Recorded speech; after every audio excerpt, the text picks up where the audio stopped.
And now back to the nor'easter that we've been telling you about for the past few days. It's already dumped several inches of snow in the area. Lonnie Quinn still tracking it for us. Yeah, some portions right now of New Jersey are over half a foot of snow. I've got a camera. Look, the camera lens, we actually were, somebody was out there clearing it because it used to look like that. Now you can see a little bit out the little peephole. You're looking, Claire, just get in my ear if you don't mind, Claire. This is the GWB we're looking at? She says yes.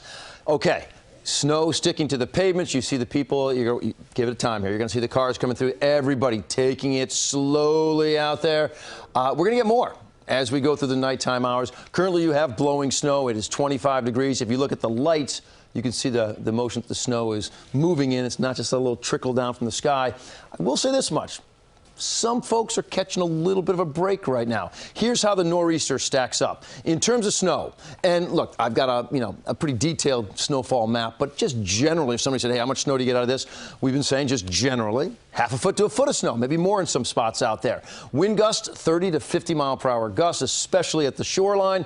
That's going to create a storm surge, pushing that water onshore. Not the biggest storm surge we've ever had, but you're talking maybe 1 to 3 feet of storm surge. Waves are about 6 to 10 footers out there. So that creates some beach erosion, some dune erosion as well. And power outages because that snow is weighted on the tree limbs. Some of those winds can crack a tree limb, take a power line out. Power outages are a possibility. And take a look at the outage map. All right, every area shaded in yellow has a chance for power to be taken out, and that's basically our entire area. So right now, here's the setup. Okay, we've been looking at this picture for a long time.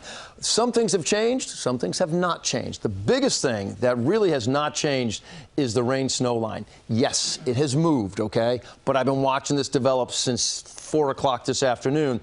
It's moved from basically the Monmouth County line up to about halfway through Monmouth County, starting to get a little closer, okay, to the South Shore of Long Island. And I do believe it's going to play a role for the South Shore of Long Island as well. You're going to transition over to a sleet sort of rain mix, but then you look at all these little pockets that are developing with no snow, no sleet, no rain. Those dry slots are going to play a role in this forecast, and here's how it's going to work out. You look down like around Washington, D.C., okay, they've got rain falling right now, but go a little wider out, you're going to find lots of dry slots, all right? It is part of this storm. High pressure supplying the cold air, also a bit of a blocking pattern with this low not being able to exit nice and quickly. So it's sort of taking its time. It will eventually get out of here. I think by about 11 o'clock tomorrow morning, you're done.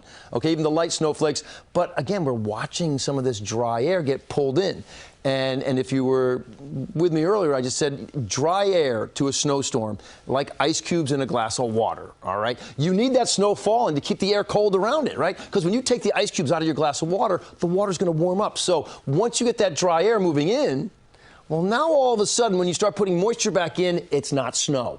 Now you have some rain falling out there, and look what we are seeing. Watch me now, guys. There's your rain-snow line, the story of this storm. It's been staying just south of New York City. Lo and behold, new data in. Midnight now, we have rain, sleet, and snow, the wintry mix over New York City. That brings those snow totals down.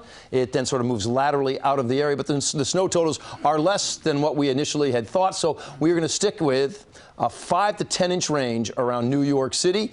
North, we're going to go 10 to 15, and I still think there's the possibility for the 1 to 2 foot range well north of the area, less on the Jersey Shore, and possibly the South Shore falls in that 2 to 5 inch range. The South Shore, though, right now, interesting to note, all you folks, if you're listening out around the East End, you haven't turned over to sleet or rain yet, and you've already got 3 inches on the ground. So you may find yourself very well verifying in that 5 to 10 inch range before you start losing some of the snow as it turns over. Guys, that is the latest on this storm. It still looks like we're going to, I think we end up in the city between that 5 to 10 inch range that we've been saying now for, 2 days.